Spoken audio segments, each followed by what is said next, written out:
Avatar Meher బాబాకి జై. అందరికీ జై బాబా అండి. ప్రార్థనతో మొదలు పెడదాం. Beloved God, help us all to love you more and more and more and more and still yet more till we become worthy of union with you, and help us all to hold fast to Baba's daman till the very end. Avatar Meher బాబాకి జై. జై బాబా అండి. నిన్న ఈ paragraph పూర్తి చేసుకున్నామండి. రాధ గారు explain చేశారు. ఇది డిస్కషన్ పెండింగ్ ఉందండి. ఇది ఒక్కసారి మళ్ళీ నేనంటే రీకలెక్షన్కి నేను క్విక్గా చదివేస్తానండి. చదివేసిన తర్వాత ఏమైనా క్వశ్చన్స్ ఉంటే చూసి నెక్స్ట్ పారాగ్రాఫ్కి వెళ్దాం. Just రీకలెక్షన్కి. Into the social ferment steps, Meher Baba with a clear statement of the purpose of creation and in all embracing love so powerful that the raw aberrations of need are soothed so abruptly as to lead to silence and tears of relief. Repeatedly, Baba describes creation as the vehicle by which God's impulse to know his own divinity consciously is brought to fruition. In careful statement, in God Speaks, he describes the manner in which the mechanism for the generation of consciousness is developed. In careful statements, in God Speaks, he describes the manner in which the mechanism for the generation of consciousness is developed. The reality of infinite unity and the consciousness evolved through resolving the infinite challenges posed within the duality of creation is traced in the most minute detail. The physical form that acts as the medium for experiencing the opposites of creation is shown to be an increasingly complex byproduct of this will of God to know himself consciously. The very force of evolution of form becomes not a random selection of the fittest, but a result of the necessity of the residues of experience to express themselves through increasingly more complex instruments. The evolution and perfecting of consciousness is itself described as the entire purpose of creation. కొంచెం wordings అవి కాంప్లెక్స్గా ఉన్న conclusion రెండు స్టేట్మెంట్లో ముఖ్యంగా ఆయన చెప్తుంది ఏంటంటే ఏదో survival of the fittest మనం ఎవల్యూషన్ థియరీలో చెప్పుకున్నట్టు అలా కాకుండా యాక్చువల్గా రెసిడ్యూ ఆఫ్ ఎక్స్పీరియన్సెస్ ఉండిపోయిన అనుభవాలు అంటే సంస్కారాలను పొందడానికి ఒక higher level of complex instrument కావాల్సి వస్తుంది. దట్ ఇదేదో యాక్సిడెంటల్గా జరిగేది కాదు. ఇట్స్ ఎ చోజన్ వన్, ఆ బాడీ ఫామ్ అని ఒక సైంటిఫిక్ వేలో చెప్పారు. లాస్ట్ స్టేట్మెంట్లో మొత్తం పర్పస్ ఏంటి ఈ క్రియేషన్ అన్నదానికి చెప్తూ కాన్షియస్నెస్ బేసిస్ అని కాన్షియస్నెస్ని ఎవాల్వ్ అవ్వడం అండ్ పెర్ఫెక్టింగ్ చేసుకోవడం, పరిపూర్ణత్వం వైపుకి వెళ్ళడం, ఈ రెండింటిదే అసలు అని ఒక న్యూ డైమెన్షన్. అంటే వర్డింగ్స్ కొత్తగా అనిపించినాయి నాకు అవి. ఇట్స్ ఆల్ అబౌట్ మనం ఇట్స్ ఆల్ అబౌట్ సంస్కారాస్ అంటాం. ఆయనేమో కాన్షియస్నెస్ పాయింట్ ఆఫ్ వ్యూ, అంటే రెండు ఇంటర్ రిలేటెడ్ కనుక consciousness it's all about consciousness అన్నట్టుగా ఆయన చెప్పారండి. ఇక్కడ ఒక్కసారి డిస్కస్ చేద్దామండి. అమ్మ రాదు, మీరు ఏమన్నా యాడ్ చేస్తారమ్మా? ఇక్కడ ఉన్నారమ్మా? జయబాబా, మీరు ఏమన్నా యాడ్ చేస్తారా ఇక్కడ డిస్కషన్కి వెళ్ళి? ఓకే, ఏమన్నా ఉన్నాయండి దీని మీద కామెంట్స్? అవి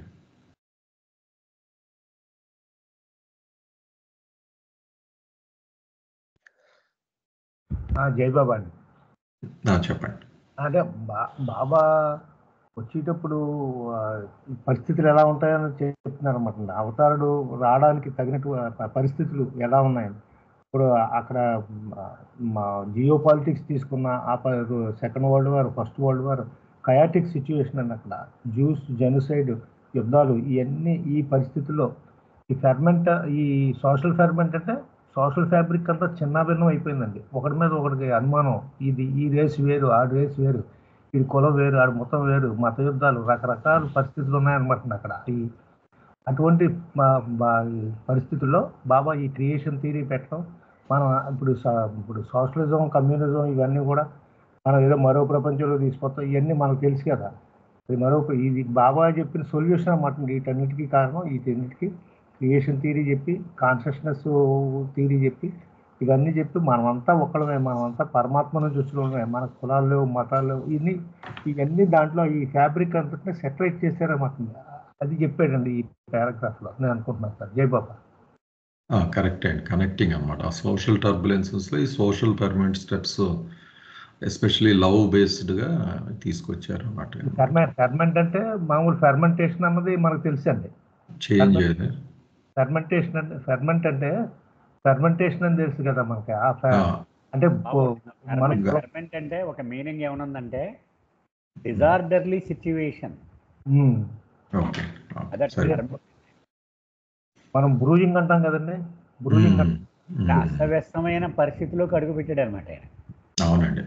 వచ్చి ఆయన ఒక లేబుల్ బోర్డు పట్టుకుని వచ్చాడు. అసలు ఇది కాదురా మీ గమ్యం అంటే, the aim of life is to love God, the goal of life is to become one with God. మిగిలిన అని పక్కనెట్టండి అన్నాడు. అటువంటి సిచ్యువేషన్ లో బాబా స్టెప్స్ ఇన్నమాట. అది ఈ steps clear statement of purpose of creation, అది ఆల్ ఎంబ్రేసింగ్ లవ్. ఆ రెండు ఆఫర్ చేశాడు సొసైటీకి.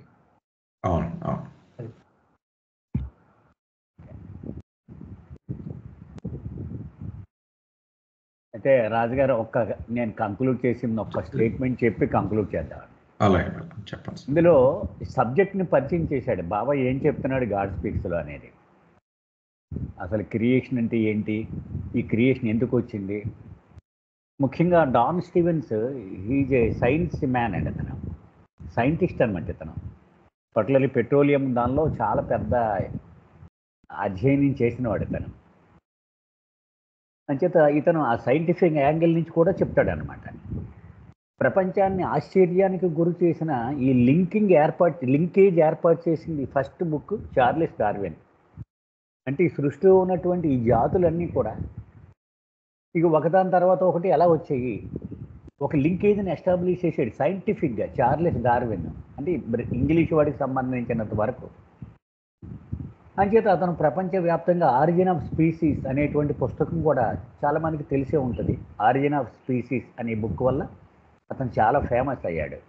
అంటే ఈ జంతువు నుంచి ఈ జంతువు వచ్చింది, ఈ జంతువు నుంచి ఈ జంతువు వచ్చింది, ఇలాగో మారుతూ వచ్చింది అని చెప్పాడు. కానీ బాబా టోటల్గా ఒక కొత్త దృష్టికోణాన్ని ఎస్టాబ్లిష్ చేశారు ఆయన. ఎందుకని ఈ సృష్టి అంతా ఎలాగ ఏర్పడింది, ఎలాగ అభివృద్ధి చెందింది చెప్పాడు డార్విన్. కానీ ఎందుకు ఏర్పడింది అనేది డార్విన్ చెప్పలేదు, అది బాబాయే చెప్పాడు. అదే డాన్ చాలా ఎక్కువగా అది నొక్కి చెప్పేవాడు అనమాట. భగవంతుడు చైతన్యమును పెంపొందించుకోవాల్సిన అవసరం ఏర్పడింది కాబట్టి సృష్టి వచ్చిందన్నాడు. సో కాన్షియస్నెస్ని యాక్చువల్గా ది పర్పస్ ఆఫ్ క్రియేషన్గా ఇక్కడ బాబా చెప్పుకొచ్చారనమాట. కాన్షియస్నెస్ని హైలైట్ చేసుకుంటూ వచ్చారు. ఇక్కడ భగవంతుడికి చైతన్యం లేదు, ఆయన చైతన్యమును పొందాలి కనుక ఈ సృష్టిని సృష్టించి దీన్ని మాధ్యమంగా వాడుకొని ఆయన కాన్షియస్నెస్ని పొందాడు. అది ఆ కాన్షియస్నెస్ ఎలాగ మొదలైంది, ఎలాగ పెరిగింది, చివరికి ఎలాగ సంపూర్ణం అయ్యింది, ఇదంతా కూడా సబ్జెక్ట్ మ్యాటర్గా గాడ్ స్పీచ్లో బాబా చెప్పారు అనేటువంటిది ఇక్కడ ఈయన ఒక నేపథ్యాన్ని తయారు చేస్తున్నాడు అనమాట మనందరికీ కూడా. అది అంచేత మనకు కనపడేటువంటి బయట రూపాలు ఉన్నాయి కదా, బోలెడు రూపాలు, ఒక రాయి, ఒక చెట్టు, ఒక క్రిమి, ఒక చేప, ఒక పాము, ఒక పక్షి, ఒక మానవుడు, ఇన్ని దేహాలన్నీ కూడా ఆ ఆత్మ వాడుకునేటువంటి వాహకాలే కానీ అవి ప్రధానమైనవి కావు. అది ఆ విషయం ఇక్కడ చెప్తున్నారన్నమాట. మనం ఏమంటాం, శరీరంలో ఆత్మ ఉందండి అదే ముఖ్యమండి అంటాం. కానీ బాబా ఏమంటాడు, శరీరంలో ఆత్మ లేదు, ఆత్మే శరీరాన్ని తొడుక్కొని చొక్కాలాగా అంటాడు. అది బాబా చెప్తున్నది ఇక్కడ కదా. అంచేత ఆ ఆత్మ చైతన్యాన్ని పెంచుకోవడం అవసరం కాబట్టి దానికి ఒక దేహం వేసుకుంది, రకరకాల జన్మలు ఎత్తింది, ఇంతమంది మార్బలం అవసరమైంది ప్రతి ఆత్మకి కూడా. అది ఇక్కడ పరిచయం చేస్తున్నారు ఆ సబ్జెక్ట్ మ్యాటర్ని బాబా. జై బాబా. జై బాబా. ఓకే, నెక్స్ట్ దానికి వెళ్దామండి. అమ్మా రాధ గారు. జై బాబా. Jai Baba. And in regard to the evolutionary process, it is well to remember always that the beginning is a beginning in consciousness, the evolution is an evolution in consciousness, the end, if there be an end, is an end in consciousness. ఇంకా ఇక్కడ మనకు గుర్తుపెట్టుకోవాల్సింది ఏంటి అని చెప్తున్నారంటే, the evolutionary process, ఈ పరిణామ ప్రక్రియలో మనం గుర్తుపెట్టుకోవాల్సింది ఏంటంటే, the beginning is a beginning in consciousness. అంటే అది ఆరంభము, అంటే అది చైతన్యంలోని ఆరంభంగానే గుర్తుపెట్టుకోవాలి. And the evolution is an evolution in consciousness. అంటే ఇక్కడ పరిణామం అంటే చైతన్యంలో పరిణామంగానే గుర్తుపెట్టుకోవాలి. అలాగే ఎండ్ చివరిగా ఏం చెప్తున్నారంటే, అది అంతం అయ్యిందంటే చైతన్యంలో అంతం అయ్యింది అనేది మాత్రమే ఇక్కడ గుర్తుపెట్టుకోవాలి. క్రియేషన్ ప్రాసెస్ అంతా కూడా మన కాన్షియస్నెస్ అనేది ఏ రకంగా అభివృద్ధి చెందింది అనేదే కదా ఇక్కడ చెప్తున్నారు. ఇక్కడ మన గాడ్ స్పీచ్ ఏం చెప్పారో దాని గురించి చెప్పేటప్పుడు ఇక్కడ మనం చైతన్యం అంటే ఏం గుర్తుపెట్టుకోవాలి ఈ పరిణామ ప్రక్రియ అంతా కూడా అంటే, అక్కడ మొత్తం ఇంకొకటి అంటూ ఇప్పుడు మనం మొదటి చెప్పుకున్నట్లు సార్ ఇక్కడ చెప్పారు కదా, ఆ భౌతిక శరీరం అనేది ఒక వాహకం లాగే పనిచేస్తుంది అనేది ఇక్కడ చెప్పారు. ఆ వాహకంలా పనిచేస్తున్నప్పుడు కూడా ఇదంతా కూడా దేనికోసం అంటే ఈ చైతన్యం అనేది అభివృద్ధి చెందడం కోసమే జరుగుతుంది. ఇవన్నీ అవసరమయ్యాయి ఈ సృష్టి కానీ, లేకపోతే ఈ భౌతిక శరీరాలు కానీ, ఇవన్నీ కూడా ఈ చైతన్యం అభివృద్ధి చెందడానికే ఇవన్నీ కూడా ఒక వాహకంగా ఉపయోగపడ్డాయి అనేది చెప్పుకున్నాము. అయితే చివరిగా మనం గుర్తుపెట్టుకోవాల్సింది ఏంటి అంటే, ఏది జరిగినప్పటికీ కూడా అది చైతన్యంలో మాత్రమే ఆ పరిణామం జరగడం, ఆరంభం అవ్వడం అనేది జరిగిందంటే చైతన్యంలోనే ఆరంభం అయ్యింది. అది అభివృద్ధి చెందిందంటే అది ఎందులో అభివృద్ధి చెందిందంటే ఆ చైతన్యంలో మాత్రమే అభివృద్ధి చెందింది. లేదా అంటే అది అంతమైపోతుందంటే చైతన్యమే అంతమైపోయిందని గుర్తుపెట్టుకోవాలి తప్ప ఈ శరీరాల్లో లేకపోతే ఇంకోటి అయితే కాదు అనేది ఇక్కడ ఈ పేరాలో చెప్తున్నట్టు నాకు అర్థమైంది సార్. జై బాబా. జై బాబా. ఇక్కడ ఒక్క పాయింట్ రాధా వదిలేసావు. If there be an end, ఒక అంతం అన్నాము. అసలు అంతం అంటూ ఉంటే అది చైతన్యంలోనే అన్నారు. ఆ ఒక్క మాట వదిలేసావు జై బాబా. మీరు అంత బాగా ఎక్స్ప్లెయిన్ చేశారు జై బాబా.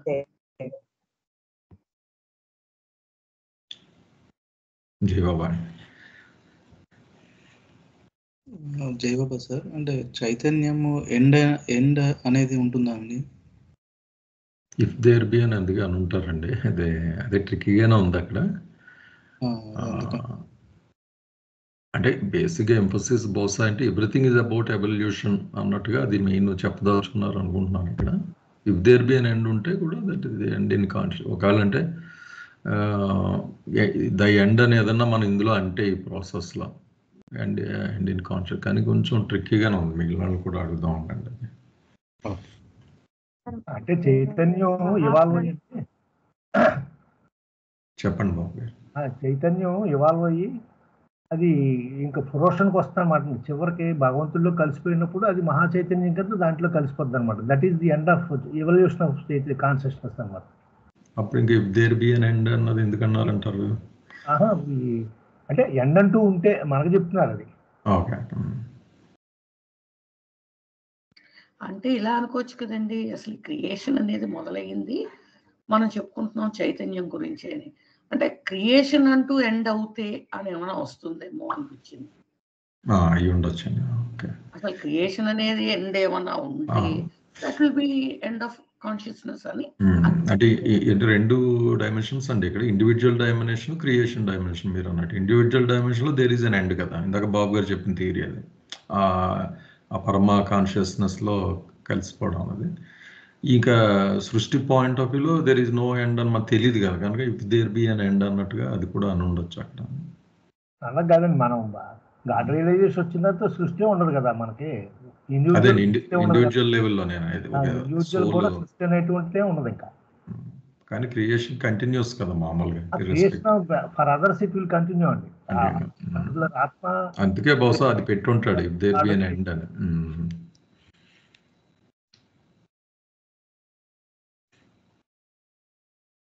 దాసు మీరు ఏమైనా చెప్తారా అది?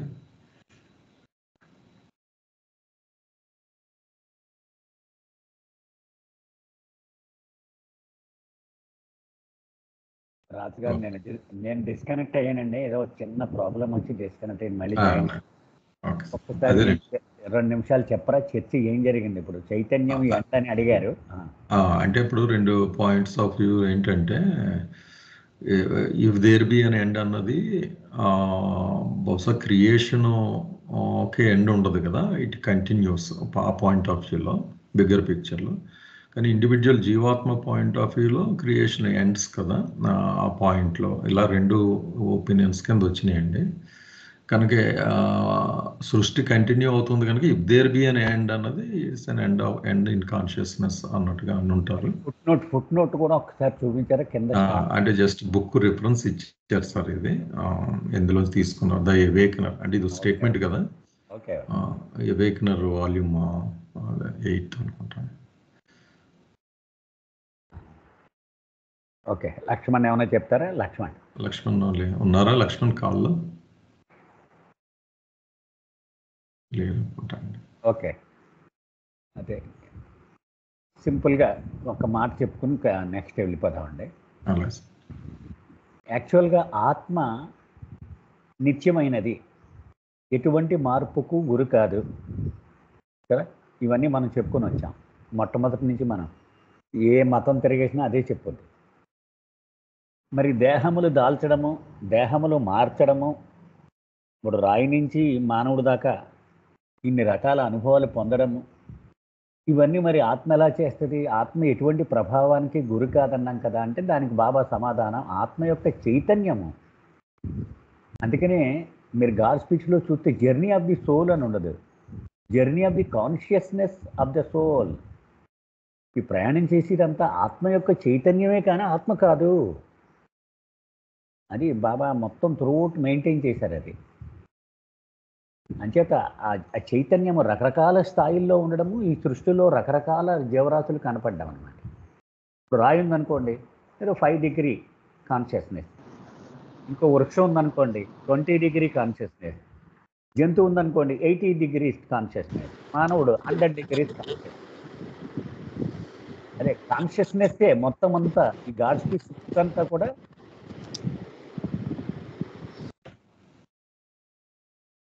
గాడ్ స్పీక్స్ బుక్ అంతా కూడా కాన్షియస్నెస్ని బేస్ చేసుకొని దాన్ని పునాదిగా తీసుకొని బాబా చర్చించారండి. అది ఇక్కడ హైలైట్ చేస్తున్నాడు అనమాట. అక్కడ బిగినింగ్ అని అన్నామంటే కాన్షియస్నెస్ తాలూకా బిగినింగ్ అనుకో, ఎందుకని ఆత్మకు బిగినింగ్ ఉండదు కదా. అలాగే ఎండ్ అని వాడామనుకో ఎక్కడైనా, అది కాన్షియస్నెస్లో ఎండ్ అనుకో, ఎందుకని ఆత్మకి ఎండ్ ఉండదు కదా. ఆ సెన్స్లో తీసుకుంటే మనకి సరిపోద్దని ముందుకు వెళ్ళిపోవచ్చు మనం. ఓకే, అంటే లిటరల్ పాయింట్ ఆఫ్ వ్యూ ఇప్పుడు ఏమైనా ఎండ్ అని అంటే అది కాన్షియస్నెస్ ఎండ్ గా తీసుకోవాలి. కాన్షియస్నెస్ అలా తీసుకుంటే సరిపోతుంది. ఇట్స్ ఆల్ అబౌట్ కాన్షియస్నెస్ అనేది ఆయన ఎంఫసైజ్ చేయడం అంతే. అంతే. ఓకే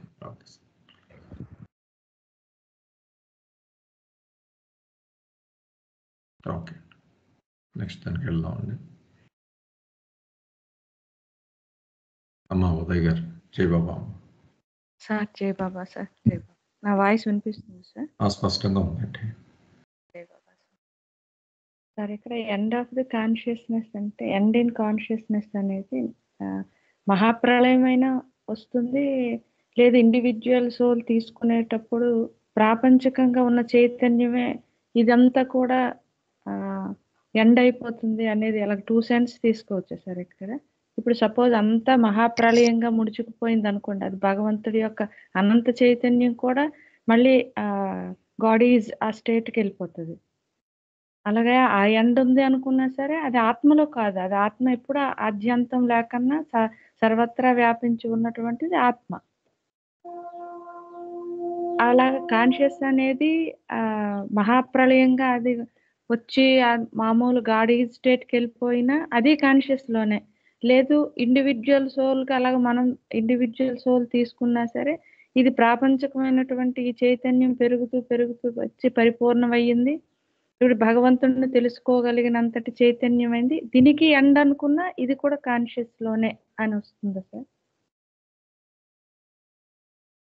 అంతేనమ్మా. అంటే బాబా అక్కడ if there be an end అని వాడారు అంటే దానిలో చాలా మీమాంసకి అవకాశం ఉంది అనేటువంటిది ముందే తేల్చేశారు కదా బాబా.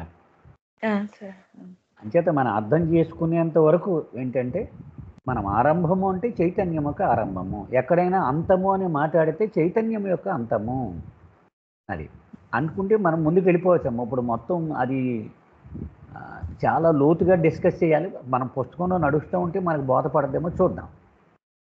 ఓకే జై బాబా. సరే చదువుతాను సార్.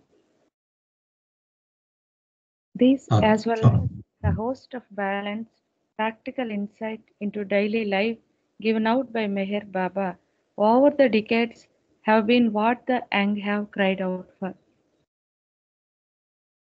యువత దేనికోసమైతే ఎప్పటి నుంచో దేనికోసమైతే ఎదురు చూస్తుందో అది బాబా దశాబ్దాల పాటు బాబాతో ఇవ్వడం జరిగింది. అదేంటంటే సమతుల్యమైనటువంటి ఆచరణాత్మకమైనటువంటి నిత్య జీవితంలో ఆచరించే ఈ అంతర్దృష్టి. అంటే ఇంతవరకు యువత మనం ముందు పేరాల్లో చదువుకునేది ఏంటి అంటే వాళ్ళు ఒక దిశానిర్దేశం లేని ఒక జీవితం, అంటే అర్థం లేని జీవితంలో నడుస్తున్నట్టుగా దానికోసం ఎందుకు ఈ లైఫ్ అనేది ఆ వెతుకులాట ఆ యువతకు ఉంది.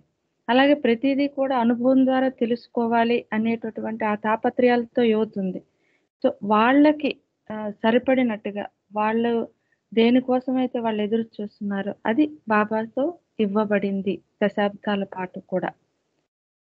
They recognise Baba empirically for what he is the answer to the dilemma of modern life. వాళ్ళు బాబాని అనుభవపూర్వకంగా గుర్తించారు. ఏంటి అంటే ఈ డైలమా ఆఫ్ మోడర్న్ లైఫ్, ఇప్పుడు ఉన్నటువంటి ఆధునిక జీవనం యొక్క అగమ్యగోచరమైనటువంటి ఆ స్థితికి సమాధానం బాబాయే.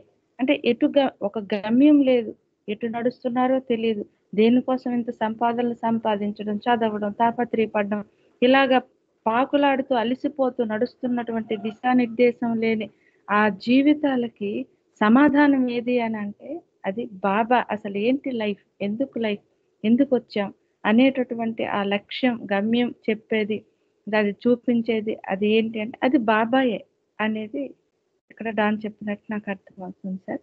This is exactly what Baba has stated that the avatar must be. అవతారుడు అంటే బాబా ఏదైతే చెప్పారో అది ఆ అవతారు బాబాయే. Thus the hand and the glove fit exactly. అంటే అవతారుడు అనే దానికి బాబా ఫిట్, ఇంకా అది ఎగ్జాక్ట్లీ అది ఎంత చక్కగా ఆ పాత్రలో అతను ఒదిగిపోయారు అంటే అది బాబాయ్ అవతారుడు. In looking at the match one can have no doubt that Baba is preciously what he has said. He is the avatar of the age. అది బాబా అంటే ఎటువంటి సందేహం లేదు, బాబా ఈ యుగ అవతార పురుషుడు. అంటే బాబా తాను ఏది అని చెప్పారో అలా ఆయన అవతారుడే అనేది ఇక్కడ ఈ పేరాలో చెప్పినట్టు నాకు అర్థమైంది సార్. ఇంకేదైనా ఉంటే మీరు చెప్పండి. జై బాబా. జై బాబా.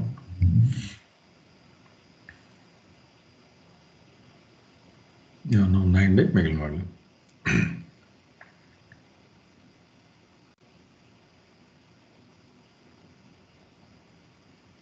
అమ్మ ఉదయ్ గారు, ఇది hand and the glove fit అంటే సరిగ్గా ఎగ్జాక్ట్ ప్రాబ్లంకి ఎగ్జాక్ట్ సొల్యూషన్ కింద అనమాట కరెక్ట్గా. అందుకని అవతార్ ఆఫ్ ద ఏజ్ ఆ ఫిట్ కరెక్ట్గా అప్పుడున్న ఆ కాలమాన ప్రకారం ఉన్న ఆ సమస్యకి డైలమా ఆఫ్ మోడర్న్ లైఫ్ అన్నారు కదా, ఎగ్జాక్ట్గా దానికి ఫిట్ సొల్యూషన్తో వస్తాడు కనుక అంత రికగ్నిషను వస్తుంది. కనుక thus the hand and the glove fit exactly.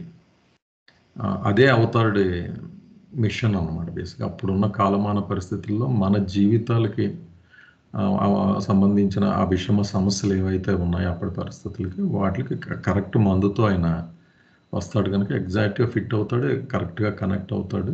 అది నాకు అలా అనిపించింది అమ్మా. గ్లౌజ్ అంటే మనం వేసుకుంటాం కదా సార్, చేతికి తొడుక్కుంటాం కదా, అది ఎంత ఫిట్ ఎగ్జాక్ట్గా మన చేతి అలాగా అవతారం.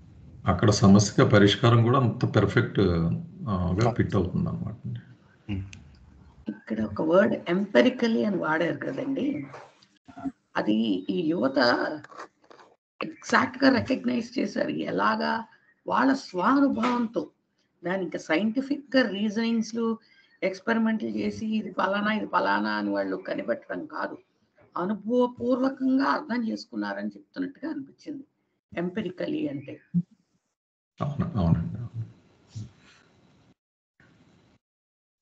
ఎంపైరికల్ ఎవిడెన్స్ అంటాం. ఎంపైరికల్ ఎవిడెన్స్ అంటే, ఎంపైరికల్ అంటే ఎకనామిక్ వర్డ్ అండి. ఇప్పుడు మామూలుగా మనం సైన్స్ అయితే ల్యాబ్లో ప్రూవ్ చేయొచ్చు మనం. Economics is a bizarre science కదా, దాన్ని ఎలా ప్రూవ్ చేస్తాం మనం, చేయలేం కదా. అనుభవాలు బట్టి ఎంపైరికల్ ఎవిడెన్స్ కావాలి దానికి. అది ఎంపైరికల్ అంటే ఖచ్చితమైన అంటే స్వానుభవంతో కానీ అది తెలుసుకుని మనం అంటే అదనమాట ఎంపైరికల్ అంటే. ఓకే ఓకే సార్, ఏమన్నా ఉందండి? లేకపోతే నాగేశ్వరరావు మీరు చెప్పండి సార్. నాగేశ్వరరావు. జై బాబా. జై బాబా. అంటే మనకి ముందు నుంచి మనం వస్తున్నప్పుడు అవతార పురుషుడు గురించి, పాత్ర గురించి చాలా చెప్పుకొచ్చాడు. అతను ఎందుకు వస్తాడు, అతను ఏమిటి చేయాలి. డిస్ట్రిక్ట్ గవర్నర్ ఉన్నాడు అనుకోండి, అతని రెస్పాన్సిబిలిటీస్, అతని రైట్స్, ఇవన్నీ మనం చెప్తాం కదా. సో ఎవడొచ్చినా సరే ఆ పాత్రలే పోషిస్తాడు కదా. అలాగే అవతార పురుషుడు అంటే ఇప్పుడు దాకా కొన్ని చెప్పుకొచ్చాడు. అతను ఎందుకు వచ్చాడు, అతను ప్రపంచం యొక్క చైతన్యంలోనికి భగవంతుడి చైతన్యాన్ని ఉంచుకుంటూనే దిగి వస్తాడు కదా. అతను సంపూర్ణంగా మానవుడు అయిపోతాడు. ఆ మానవుడి యొక్క బాధ యొక్క తీవ్రతని తన మీద వేసుకొని తను అనుభవిస్తాడు. మానవుడు అతని ప్రయాణాన్ని సజావుగా సాగేలాగా తను శరీరాన్ని తను బలి ఇచ్చి అతని అవతార కార్యక్రమాన్ని, ఆ ఉద్యమాన్ని నడిపి వెళ్తాడు. ఇవన్నీ మనకి చెప్పుకుంటూ వచ్చాడు కదా లాజిక్ మనం చూసుకుంటే కనుక.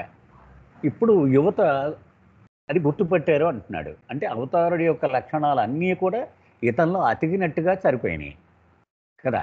ఒదిగిపోతాడు అవతారుని లక్షణాలలో. 100కు 100 పాళ్ళు మన అవతారుడికి ఏమేమి ఉండాలో ఈయనకి అన్నీ ఉన్నాయి. కాబట్టి ఏ అవతార కార్యక్రమాన్ని అతను చేపట్టాలో అవన్నీ కూడా ఈయన కూడా సొల్యూషన్స్ చెప్పాడు. అతను ప్రతి దానికి ఒక సొల్యూషన్ చెప్పాడు, ప్రతి దానికి. అది అలాగూ వాళ్ళు ఈయనే అవతార పురుషుడు, అతికినట్టు సరిపోయాడు ఆ పాత్రలో ఈయన అనేటువంటి విషయాన్ని వీళ్ళు గుర్తించారు అని చెప్తున్నాడండి ఇందులో. ఆయన కూడా చెప్పాడు కదా, నేను అవతార్ ఆఫ్ ది ఏజ్ అని చెప్పాడు. వాళ్ళు కూడా వాళ్ళ అనుభవం ద్వారా అది విషయాన్ని తెలుసుకున్నారు వాళ్ళు. ఎస్, ఈ the Avatar of the age అని ఆ విషయం ఈ పేరాలో చెప్పారు. జై బాబు.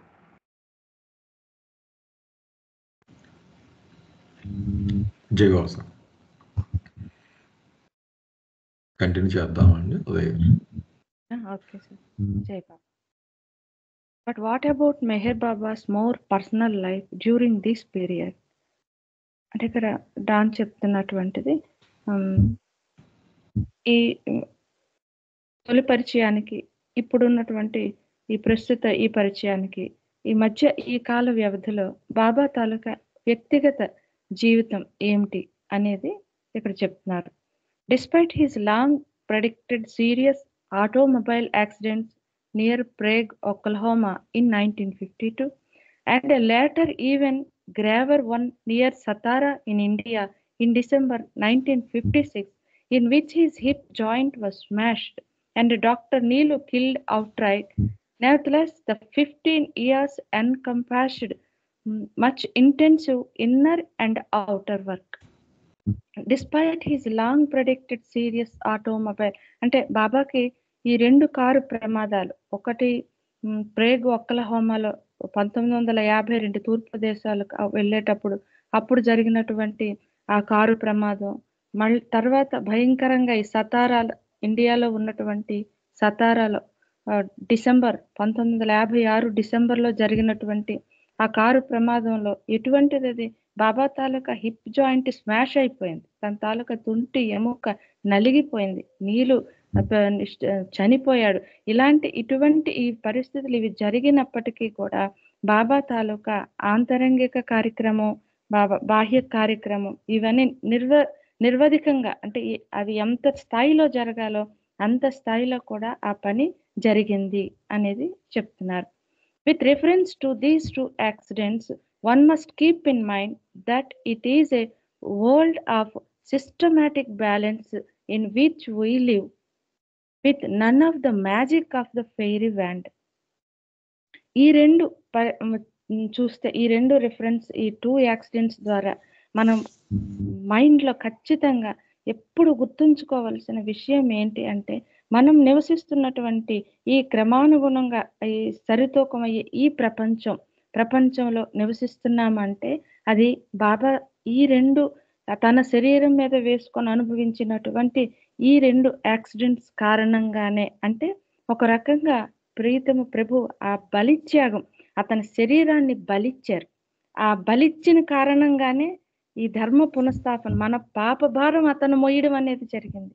ఆ పాప భారం అతని మీద వేసుకున్నాడు కాబట్టి ఇంత భయంకరమైనటువంటి ఈ బాధన అతని శరీరంపై ఆ యాక్సిడెంట్స్ ద్వారా అతను అనుభవించాడు. కాబట్టి మనం ఇటువంటి ప్రపంచంలో మనం జీవిస్తున్నాము అనేటటువంటిది మనం ఎప్పుడూ కూడా మస్ట్ కీప్ ఇన్ మైండ్, ఖచ్చితంగా గుర్తుంచుకోవాలి. ఇదేమి none of the magic of the fairy wand, ఏదో ఒక మంత్రదండంతోనే ఒక మంత్రించేసి ఆయన ఈ బాధను అనుభవించడం కానీ అలాగే ఇంకేదో ఈ రకమైనది కాదు. అతని శరీరంపై ఆ బాధను పూర్తిగా అంటే ఆ పాప భారాన్ని అది అనుభవించారు. వీటి ద్వారా అతను అనుభవించడం అనేటటువంటిది జరిగింది. ఒక మంత్రదండంతో తీసేసి అలాగ కాదు. ఇలా నాకు అర్థమవుతుంది sir. The Avatar himself ట్రూస్ the balance by the very process of the suffering which he willingly undergoes. అతని ఇచ్చ మేరకు ఇవి ఎందుకు ఈ యాక్సిడెంట్స్ అంటే అతనికి తెలుసు ఇది ఇలా జరుగుతుంది, ఇది ఇలా జరగాలి అనేటటువంటిది ఆ తండ్రికి తెలిసే అతను అది అనుభవించారు, ఇష్టపూర్వకంగా ఆ బాధలను అనుభవించారు. అలా అనుభవించడం ద్వారానే ఈ సమతూకాన్ని సాధించారు. అంటే అప్పుడు ఉన్నటువంటి ఆ మాయ యొక్క ప్రకోపం అనేటటువంటిది ఆ ధర్మ పునఃస్థాపన చేస్తేనే అది సాధ్యం అవుతుంది. అంతటి పవిత్రమూర్తి ఆ రక్తాన్ని భూమిపై చిందిస్తేనే అది అక్కడికి అది సమతూకం అవుతుంది. అందుకు అతను రావాలని తెలుసు, ఆ శరీరాన్ని బలివ్వాలని తెలుసు. అతని ఇచ్చ మేరకే అతను విల్లింగ్ తోనే ఇది జరిగింది. అతని ఇష్టపూర్వకంగానే దాన్ని అనుభవించారు అనేది చెప్తున్నారు. On these 2 occasions, he has spilled his blood on 2 continents for the sake of what he has known must be done. అంటే అతను ఈ ప్రమాదాలు, ఈ కారు ప్రమాదాలు అల్లో ఆ బాబా అతని యొక్క ఆ రక్తాన్ని చిందించారు. ఈ రెండు కాంటినెంట్స్ లో కూడా, తూర్పు దేశంలో పశ్చిమ దేశంలో ఈ 2 దేశాల్లో కూడా అతని రక్తాన్ని చిందించారు. దేనికి అంటే for the sake of what he has known must be done, అంటే దేనికి తప్పనిసరిగా ఏదైతే అతను చేయాల్సిందో ఆ మంచి ఆ సేక్ అది చేయాల్సిందో దానికోసం అది జరగవలసి ఉంది. ఆ రకంగానే బాబా ఇచ్చి మేరకి ఈ 2 దేశాల్లో కూడా అతని రక్తాన్ని చిందించారు. అంటే ఇది ఒక రకంగా తన దేహాన్ని బలివ్వడంతో మనం చెప్పొచ్చు సార్. ఈ పేర ఇలాగ అర్థమైంది సార్. జై బాబా. అంటే ఇక్కడ మెయిన్ హైలైట్ ఏమవుతుందంటే నువ్వు చెప్పినట్టు ఏదైతే జరగాలో దాన్ని చేసి చూపించారు. ఈ స్పిల్ట్ హిస్ బ్లడ్. యాక్చువల్లీ ఆయన ఆల్ పవర్ఫుల్. చేయాలంటే నువ్వు చెప్పినట్టు మంత్రదండంతో ఇలా అంటే అయిపోవచ్చు, కానీ అలా చేయలేదు అని కదా నువ్వు అన్నది ఉదయ. అంటే మంత్రదండంతో ఏం జరిగిపోలేదు, అది బాబా యాక్చువల్ ఆయనకి అంత కెపాసిటీ కూడా ఉంది, కానీ ఆయన అలా చేసి చూపించలేదు. ఏదైతే జరగాలో ఒక సాధారణ మానవుడుగా ఆయన అన్ని చేసి చూపించి ఆయన జీవితాన్ని అదే ఆయన రక్తాన్ని చిందించారు అని నాకు అలా అనిపిస్తుంది. కావాలంటే is powerful, he can do anything, is all powerful, కానీ అలా చేయలేదు అనేది ఇక్కడ హైలైట్ చేస్తున్నట్టు అనిపించింది. జై బాబా.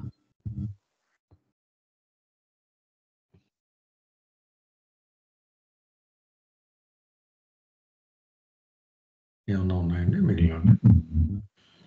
ఇప్పుడు అవతారుడుగా భూమి మీదకి వచ్చేటప్పుడు ఆయన బ్లడ్ ని చిందించారు అంటే ఎందుకు చిందిస్తున్నారో ఆయనకు తెలుసు. బట్ అతనికి ఒక యూనివర్సల్ బాడీ ఉండేటప్పుడు ఆ ఫిజికల్ పెయిన్ అనేది బేసికల్ గా probably nothing to him. So మనం అది సివియర్ పెయిన్ గా మనకు అనిపించొచ్చేమో కదా. అసలు యాజ్ అవతార్ ఆయనకు physical pain is not a matter. And moreover ఆయన వచ్చి భూమి మీదకి బ్లడ్ చిందించారు అంటే he is responsible for the entire universe. What is there నిజానికి ఆయన రెస్పాన్సిబుల్ కదా. He know everything. అసలు సృష్టి స్టార్ట్ అవ్వటానికి ఏ ఆత్మకి సంబంధం లేదు. స్టార్ట్ అయిందే అతనిలో వచ్చిన ఒక క్వశ్చన్ వల్ల. అలాంటప్పుడు ఈ పెయిన్ ని బ్యాలెన్స్ చేసేటటువంటి రెస్పాన్సిబిలిటీ ఆయనకే ఉండేటప్పుడు ఆబ్వియస్ గా ఆయనే చేయాలి కదా. What is greatness in that? Because he is more powerful rather than any soul in the universe. In that case, he is the only can do that. అతను ఒక్కడే చేస్తాడు, అతను ఒక్కడే చెయ్యాలి, అతను ఒక్కడే చేయగలడు. అందులో గ్రేట్నెస్ ఏముంది మనం ఈ లాజిక్ లో ఆలోచిస్తే? అదేలేండి, అది కూడా ఒక పాయింట్ ఆఫ్ వ్యూ వాసు. అంటే ఆయన పాయింట్ ఆఫ్ వ్యూలో ఏమీ లేదు గ్రేట్నెస్. కానీ బేసికలీ మనం ఉన్న పాయింట్ ఆఫ్ వ్యూలో అంత ఆల్మైటీ ఈ స్టేజ్కి వచ్చి ఈ సఫరింగ్ తీసుకోవడం, మన కోసం చేయడం అన్నది మన పాయింట్ ఆఫ్ వ్యూలో వీ ఫీల్ గ్రేట్నెస్ అంతే. ఎందుకంటే ఆయన స్థాయి నుంచి అది దిగి అవసరంబు తనకు లేక అని చెప్తారు కదా భాస్కర్ రాజు గారు. లేకపోయినా అంటే ఆయన మనం మీరు చెప్పే పాయింట్ బట్టి ఆయన అన్నీ ఉంటాయి కనుక ఆయన పెద్ద సఫరింగ్ ఏమో. కానీ బట్ అదర్ వే అరౌండ్ చెప్తారంటే అంత బిగ్గర్ స్థాయిలో ఉన్న ఒక స్థితి ఒక బాడీలో, ఒక చిన్న జీవాత్మ స్థితికి బాడీలోకి వచ్చి చేయడం అన్నది ఎక్స్ట్రాడినరీ. ఆ కాన్షియస్నెస్ ఉండి కూడా అందులో ఉండగలగడం అన్నది చాలా సఫరింగ్. అంటే ఒక కంటైనర్లో, చిన్న కంటైనర్లో మనని బిగించేస్తే చీకటి దాంట్లో ఎంత సఫకేషన్ ఉంటుందో అంత సఫకేషన్ ఉంటుందంట ఆయనకు కూడా.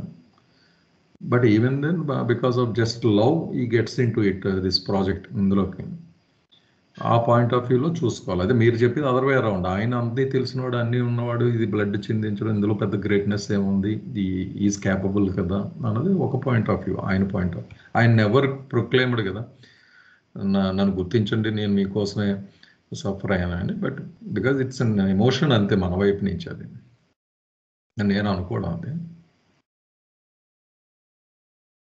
మన కోసం వచ్చాడు అన్నది కనుక ఆ పాయింట్ ఆఫ్ వ్యూలో అక్కడ బ్లడ్ చిందించారు.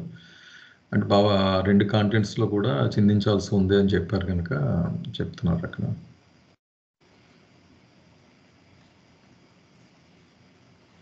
జై బాబా అండి. వాసు, మీరు అడగాలని అడుగుతున్నారా లేకపోతే నిజంగా మీకు డౌట్ ఉండి అడుగుతున్నారా? I want to know. నాకు ఈ డౌట్ ఎప్పటి నుంచో ఉంది సార్, ఇప్పుడు కాదు. Even before 4 years before also I asked him. నేనే what I feel is he is responsible 100%. He is responsible for the entire universe because he is the one only capable of doing anything. We are not. Okay. In that case మనం ఆయన మీద depend అవ్వాలి, వేరే option మనకు లేదు. Okay, very good. నాకు తోచింది, నాకు అర్థమైంది నేను చెప్తానండి దయచేసి. అవతారుడు వేరు, భగవంతుడు వేరు. అది బాబా మొట్టమొదటి నుంచి మనం చెప్పుకుంటూ వస్తున్నాం కదా. ఎందుకంటే అవతారుడు అంటే దైవము ప్లస్ మానవుడు. సార్ ఎక్కడో సౌండ్ వస్తుంది సార్, కొంచెం దయచేసి చూడరా.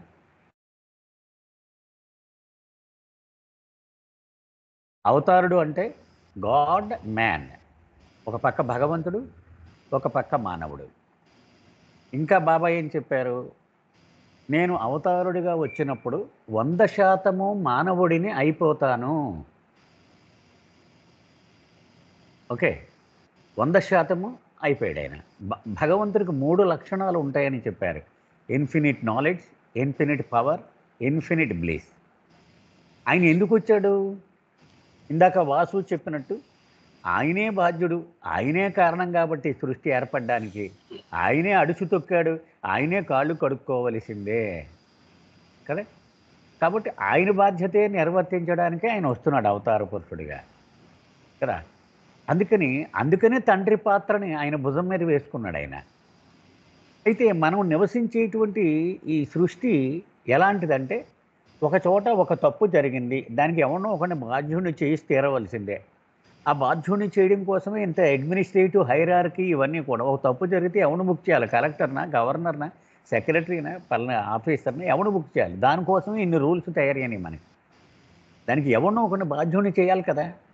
దానికోసం మనం నడిచే ప్రపంచంలో ఒక తప్పు జరిగితే దానికి బాధ్యత ఎవడో ఒకడు తీసుకోవలసినదే కదా. అంచేత మానవాళి తప్పులు చేసి ఈ బాధలన్నీ అనుభవిస్తూ ఇలా భారంగా నడుస్తూ ఉంటే ఆయన మధ్యలోకి వచ్చి ఆ తప్పు నా భుజం మీద వేసుకుంటాను, వాడు తప్పు చేశాడు కదా, అది నా భుజం మీద వేసుకుంటాను అని తన శరీరాన్ని ఆ కష్టానికి బలి చేసి ఆ రకమైనటువంటి ఒక త్యాగాన్ని చూపించి ఆయన వెళ్తూ ఉంటాడు. బాధ్యత, ఒరిజినల్ బాధ్యత ఆయనతోటి మొదలైంది కాబట్టి ఆయనే తీసుకుంటున్నాడు. అది ఇక్కడ చిన్న బాబా సాహిత్యంలో ఉన్న ఒక ఉదాహరణ చెప్తానండి. అరేబియా దేశాల్లో జరిగిన కథ ఇది. జరిగిన విషయం, ఒక కసాయివాడు ఒక మంచి మేకను కొన్నాడు. దాన్ని రాట కట్టేశాడు. మంచి బలంగా ఉంది మేక. దాన్ని కత్తి నూరుతున్నాడు దాన్ని కోసేయడానికి.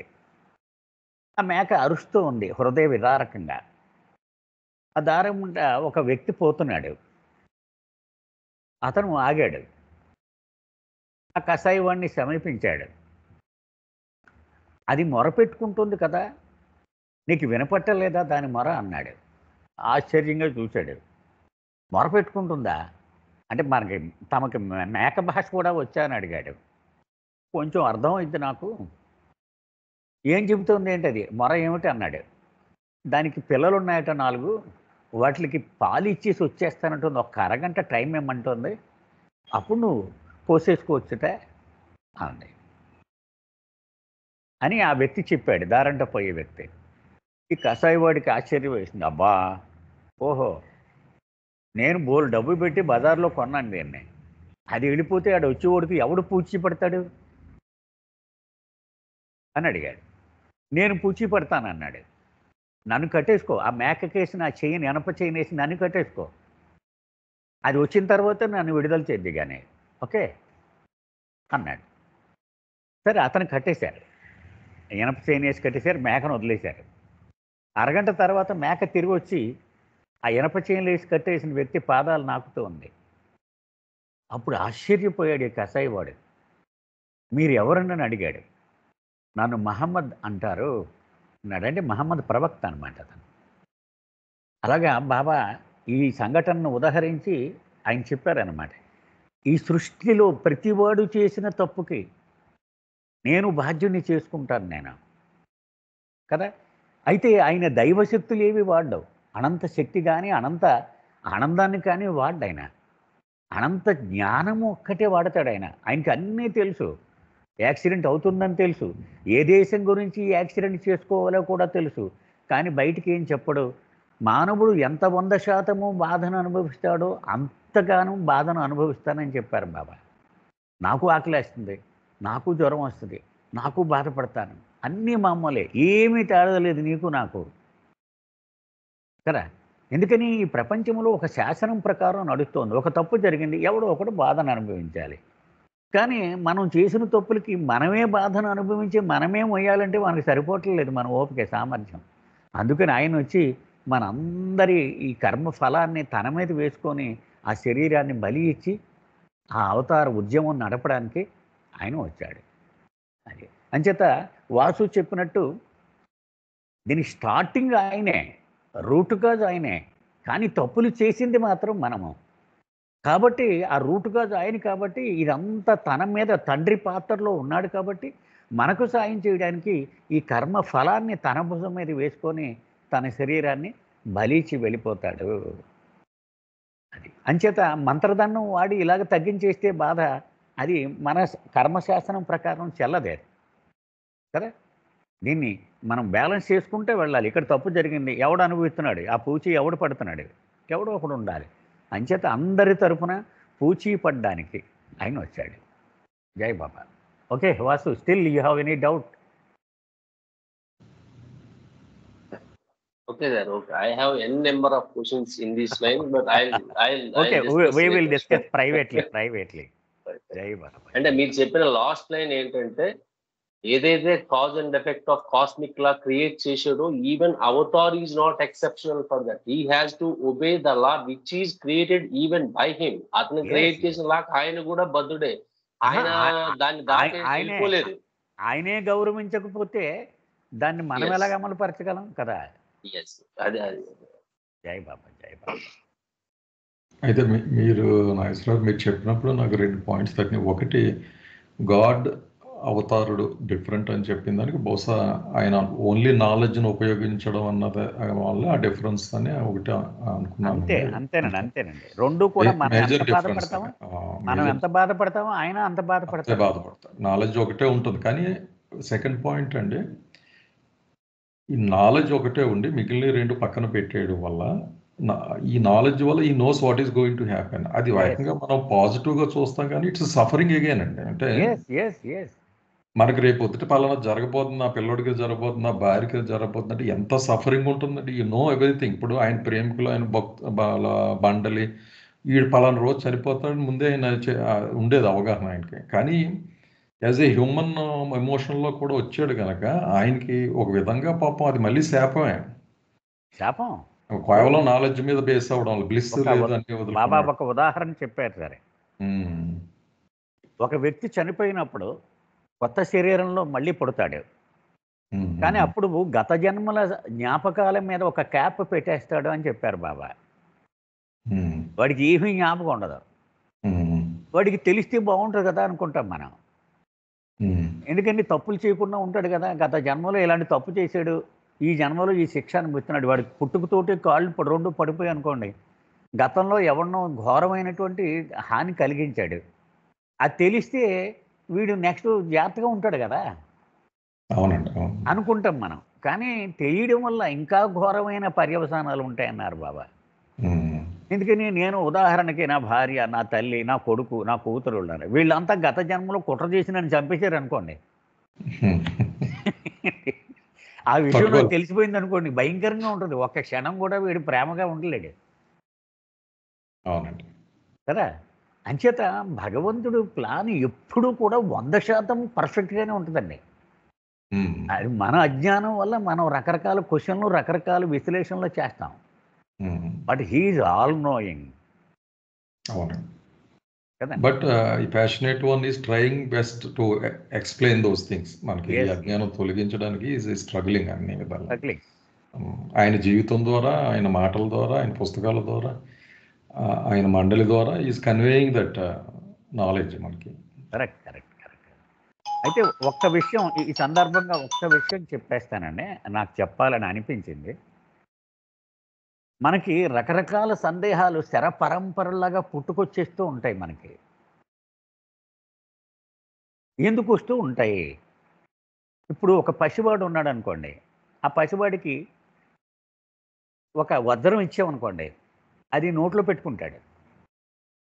ఒక పండు ఇచ్చామనుకోండి, అది నోట్లో పెట్టుకుంటాడు.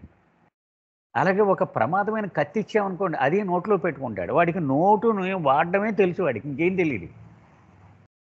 ఎందుకంటే వాడి పసివాడు అనగానే నోరు, గ్రాస్ తాలూకా అతి ముఖ్యమైన ప్రధానమైన లక్షణము తినడము, తాగడము, ఇవి. అంచేత వాడికి అదే తెలుసు. అలాగే మనకి జన్మలుగా ఇంటలెక్ట్ని వాడడానికి అలవాటు పడిపోయి ఉన్నాం మనం అందరం కదా. ఏది ఇచ్చినా సరే ముందు ఇంటలెక్ట్ వాడేస్తాం. ఇగో బాబాయ్ అండి ఈయన ప్రేమ సందేశం ఇచ్చాడు, వెంటనే నా ఇంటలెక్ట్ని వాడేస్తాను. ఎందుకంటే నాకు వచ్చిన విద్య అది బాబాయ్ ఏమంటున్నారు, భగవంతుడికి సంబంధించిన విషయాలలో ఇంటలెక్ట్ని వాడితే నువ్వు నష్టపోతావు. ఉదాహరణకి ఒక గులాబీ పువ్వు మా తోటలో ఒకసారి చూడండి అని నన్ను పిలిచారు అనుకుందాం, వెళ్ళాను. తిని చూశానండి, చాలా తీయగా ఉందండి గులాబీ పువ్వు అంటే. అదేంటి తినడం ఏమిటండి? అది కళ్ళతో చూడాలి, దాని యొక్క వాసనను ఆస్వాదించాలి, అంతేగాని తినడం ఏమిటి? నోరు ఎక్కడ వాడతాం మనం కదా. సో ఎక్కడ ఏ ఫ్యాకల్టీ వాడాలో ఆ ఫ్యాకల్టీ వాడడమే అది వరల్డ్ స్టాండర్డ్ అది. అందుకని బాబా ఏమంటారు, భగవంతుని విషయాలను, భగవంతుడి ప్రేమ గురించిన విషయాలను మనం తెలుసుకునేటప్పుడు ఇంటలెక్ట్ని కాసేపు పక్కన పెట్టి హృదయాన్ని మనం ముందుకు ఉపయోగించినట్టయితే అంత సజావుగా జరిగిపోతూ ఉంటుంది. అంచేది ఎక్కువ ప్రశ్నలు వస్తూ ఉన్నాయంటే ఎక్కువ ఇంటలెక్ట్ని వాడేస్తున్నాను నేను అని. అంచేత మనకి ఆ ప్రశ్నలు తగ్గాలంటే కనుక మనం భగవంతుడి యందు ప్రేమను వాడి హృదయాన్ని వాడితే ఆ ఇంటలెక్ట్ రోలు తగ్గుతుందని నా అనుభవంతో నేను తెలుసుకున్నదండి. జై బాబా. జై బాబా. ఆ స్టోరీ బాగుంది సార్, మహమ్మద్ ప్రొఫెట్దే. చాలా మంచి స్టోరీ సార్. బాలాజీ చెప్పాడు ఇది. Okay okay. అతనికి ఒక మండలి మెంబర్ ఎవరో చెప్పారట. జై బాబా. ఓకే, నెక్స్ట్ దానికి వెళ్దామండి. ఉదయ్ గారి అయిపోయినాయి. ఉమా మహేశ్వర్. జై బాబా అండి. ఉమా. జై బాబా అండి. ఉమా గారు లేరు, నేను చదువుతానండి. అలాగే అలాగే. జై బాబా. In 1956, he made a trip to Europe and America and on around the world, visiting Australia for the first time. 1956 సంవత్సరంలో ఆయన యూరోప్ మరియు అమెరికా అలాగే ప్రపంచం అంతా కూడా ఆయన పర్యటన చేస్తున్నప్పుడు ఆస్ట్రేలియాని మొట్టమొదటిసారిగా ఈ పర్యటనలో సందర్శించారనమాట. This 12th visit to the West is amply chronicled in The Awakener and Other Works.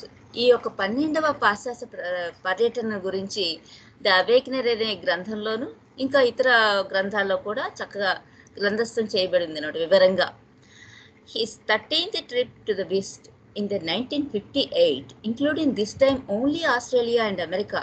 ఆయన 13వ పాశ్చాత్య పర్యటనలో 1958వ సంవత్సరంలో చేసినప్పుడు కేవలం ఆస్ట్రేలియా అమెరికాలను మాత్రమే సందర్శించారు. Produced an intense atmosphere of the reciprocal play of love between lovers and beloved. దాంట్లో ఆ పర్యటనలో ఒక ప్రియతముడికి ప్రేమికులకి మధ్య ప్రేమని ఇచ్చిపుచ్చుకోవటం అనే చక్కటి క్రీడ ద్వారా ఆ వాతావరణం అంతా కూడా చాలా ఉద్విగ్నభరితంగా తయారైంది. In this occasion, it was clear that Baba was to be for those who knew the song of their own hearts.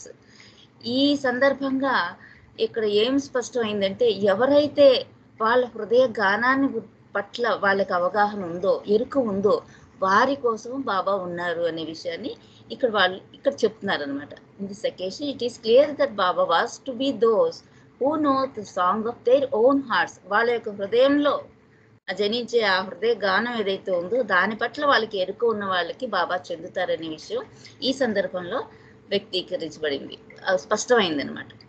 The public was not discouraged from seeking the presence of this intriguing being, but no publicity was given to the visit. ఆయన యొక్క ఈ పర్యటన గురించి ఎటువంటి ప్రచారం చేయకపోయినా ఆ విలక్షణమైన వ్యక్తిత్వమైన బాబా యొక్క సన్నిధానాన్ని అనుభవించిన ఆ ప్రజానీకు అంతా కూడా ఏమి వాళ్ళు ఉద్విగ్నభరితమైన వాతావరణాన్ని, ఉత్సాహభరితమైన వాతావరణాన్ని వాళ్ళు పొందగలిగారు అన్నమాట. ఏమాత్రం వాళ్ళకి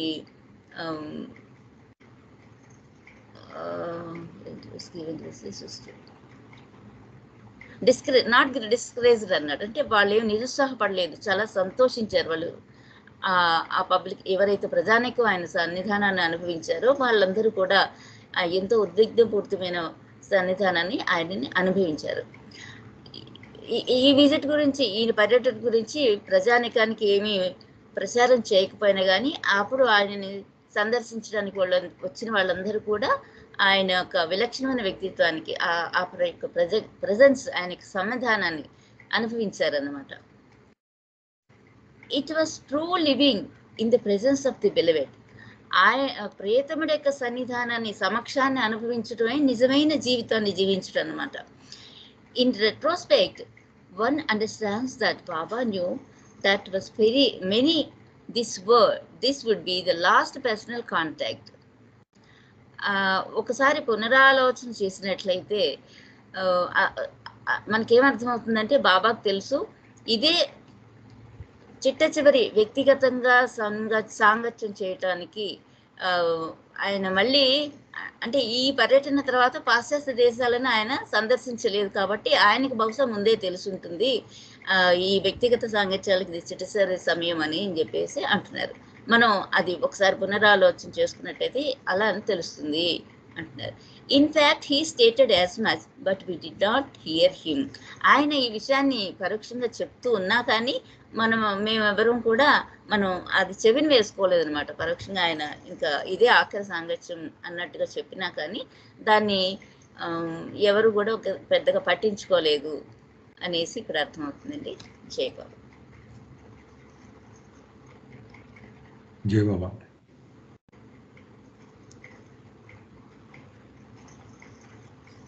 అదే డిస్కరేజర్ అని వాడారు కదమ్మా అక్కడ. నాకు అర్థమైంది ఏంటంటే ప్రచారం పెద్దగా ఇవ్వలేదు, బాబా వచ్చి దర్శనం ఇస్తున్నారు అని. కానీ ఎవరెవరైతే వస్తే వాళ్ళందరినీ కూడా దర్శనం చేసుకోవడానికి అనుమతించారు. They were not discouraged from seeking his presence అనమాట. అంటే ఆయన దర్శనం చేసుకోవడానికి ఎవరు అభ్యంతరం పెట్టలేరు, అందరికీ దర్శనం ఇచ్చారు. అది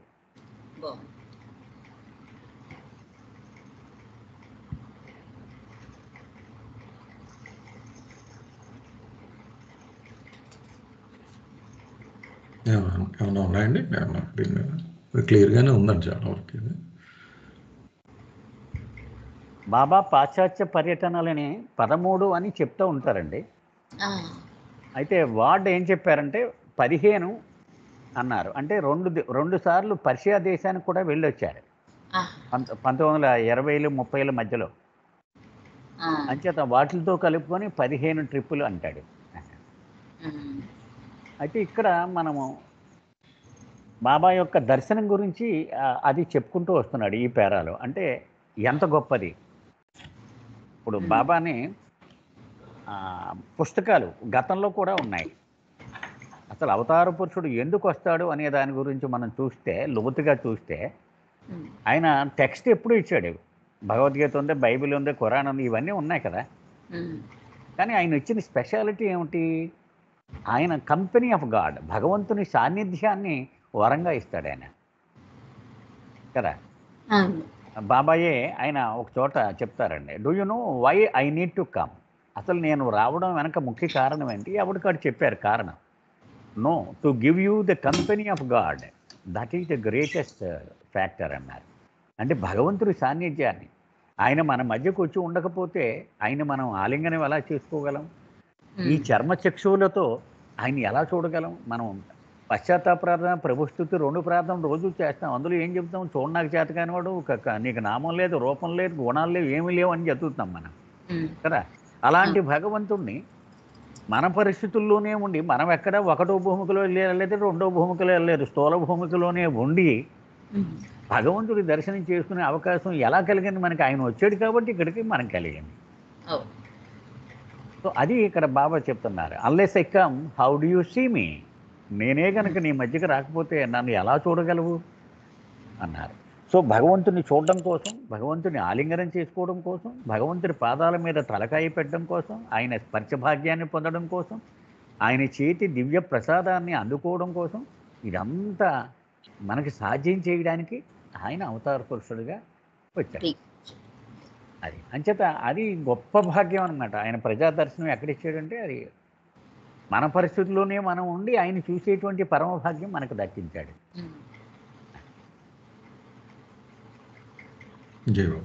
జయబాబు. అందుకే ఫిజికల్ గా ఆయన చూసిన వాళ్ళని మనం అంత అదృష్టవంతులుగా కొనియాడడానికి అదొక కారణం అనమాట. అదొక కారణం. ఇంత జర్నీ చేసి ఫైనల్ పాయింట్ దగ్గర చూసేది ఆయన ఫిజికల్ గా ఎక్కడే చూడగలగడం ఒక విధంగా కూడా మరి చాలా గొప్ప అదృష్టం కదా కదండి. మరి ఇప్పుడు యాక్చువల్గా మనం అంత ప్రయాణం చేసి మోడీ గారి దగ్గరికి వెళ్ళి మోడీ దర్శనం చేసుకుంటే, మోడీయే కాకినాడ వచ్చినప్పుడు మనం చూసేసాం అనుకోండి, ఎలా ఉన్నారు నేషనల్ గారు అంటే ఎంత బాగుంటుంది కదా. బాగుంది. అంటే ఆరో భూమికలో పొందే భాగ్యాన్ని వాళ్ళు ఇక్కడ ఈ స్థూల భూమికలోనే పొందేశారన్న ఫీల్ వస్తుంది చెప్పి. ఎక్సలెంట్ అమ్మా, అవును కరెక్ట్.